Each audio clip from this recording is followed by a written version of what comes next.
Ada sebuah ungkapan yang pernah disampaikan oleh seorang penulis dari India, Mitra yang mulia.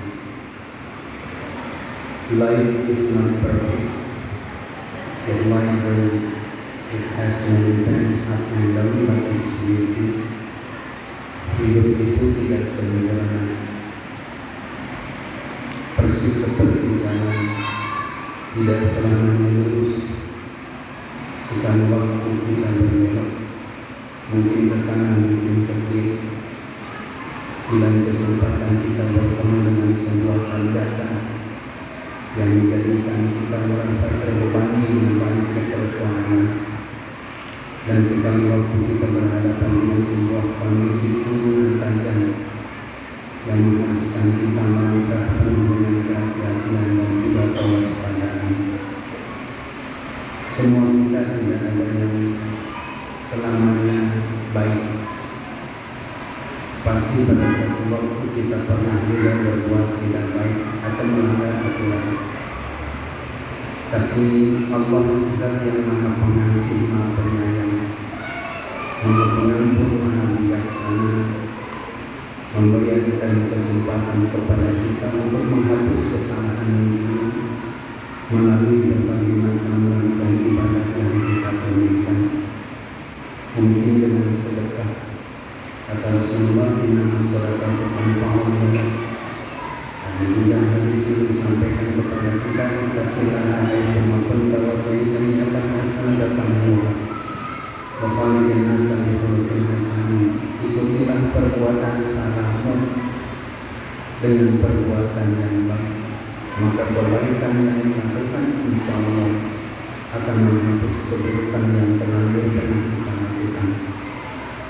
Dan dalam hadis lain pun Rasulullah pernah menyampaikan as-salatu khamsu fi mawdi'i as-salawat wal jumu'atu ila al-jumu'ah wa ramadan ila ramadan kafaratun.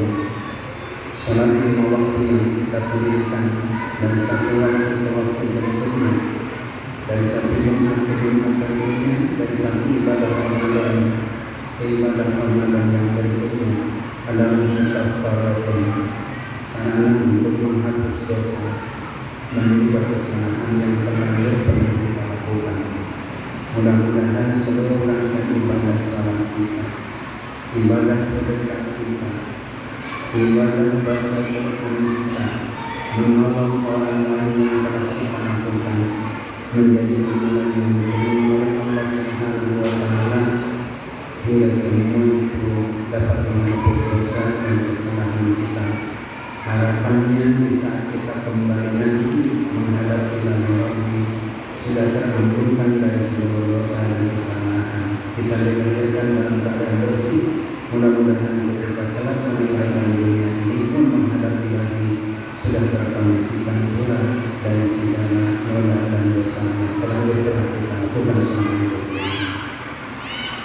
Bapak dan Ibu hadirin wal hadirat rahimakumullah, bersyukur kepada Allah kita masih diberikan kekuatan, kesehatan, kemampuan dan kemauan untuk terus istiqomah menunaikan ibadah salat tarawih selama bulan Ramadan ini, karena seluruh ibadah salat tarawih sangat dianjurkan bagi siapapun yang menunaikan ibadah puasa Ramadan. Dan harus pernah menyampaikan man qama Ramadan imanan wa ihtisaban ghufira lahu ma taqaddama min dhanbihi. Barang siapa orang yang menunaikan ibadah salat iman wa ihtisaban, penuh yang beriman dan juga berharap ridho dari Allah Subhanahu wa Ta'ala, maka Allah akan berikan ampunan untuknya. Dan merupakan sesuatu yang harus kita upayakan, karena ketika kita ikut serta menunaikan ibadah salat berjamaah di masjid, salat isya lalu salat tarawih, maka ada hadis yang dijelaskan pada kita barang siapa yang mengikuti salat isya lalu dengan tarawih hingga mengikuti, maka insyaallah Allah akan berikan pahala setara dengan dia menunaikan ibadah semalam suntuk. Terutama di 10 malam terakhir ini, mari sama-sama untuk kita maksimalkan, kita upayakan mendapatkan malam kemuliaan Lailatul Qadar. Apa saja yang harus kita lakukan di 10 malam terakhir ini? Antara lain yang pertama, upayakan senantiasa memberikan kepada salat berjamaah, terutama salat isya dan juga salat subuh. Karena kata Rasul, barang siapa yang memberikan salat isya berjamaah, Allah akan berikan pahala setara dengan yang memberikan setengah malam sempurna. Dan bagi siapapun yang memberikan ibadah salat subuh berjamaah, maka Allah akan memberikan pahala setara dengan yang memberikan ibadah semalam sempurna. Belum lagi salat tarawih, salat yang lain-lainnya, insya Allah akan menjadikan kita mendapatkan kebaikan dan keberkahan. Lalu yang kedua, perbanyak untuk beristighfar, mohon ampun kepada Allah dan ungkapan permohonan yang sangat luar biasa. Allahumma innaka afuwwun karim tuhibbul afwa fa'fu anni.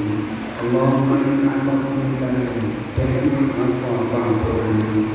Bacaan yang sampai selesai, maka insya Allah akan menjadi bagian dari cara Allah untuk memberikan ampunan kepada kita dan segala dosa kita. Lalu berikutnya upayakan pula untuk senantiasa mendawamkan membaca surat Al-Baqarah 2 ayat terakhir dari amal Rasul sampai terakhir dari ayat tersebut.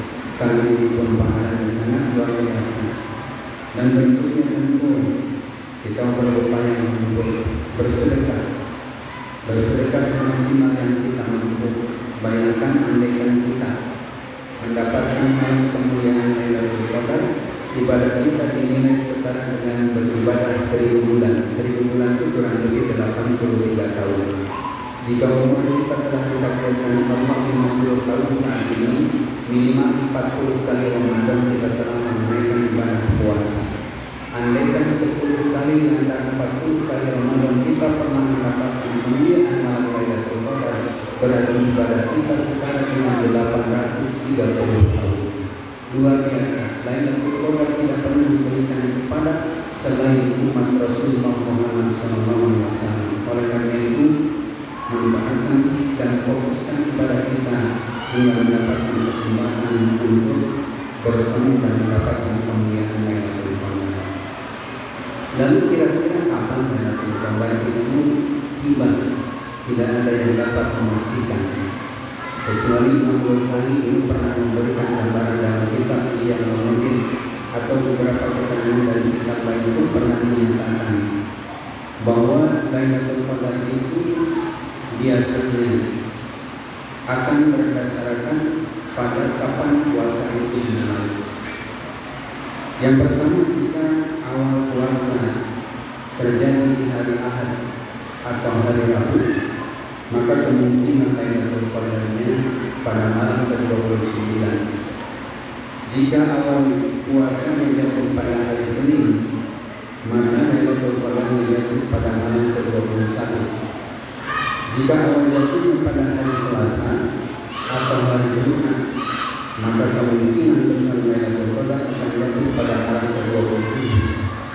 Dan jika awal puasanya dimulai pada hari Kamis, maka Lailatul Qadar berkemungkinan jadi pada malam ke-25.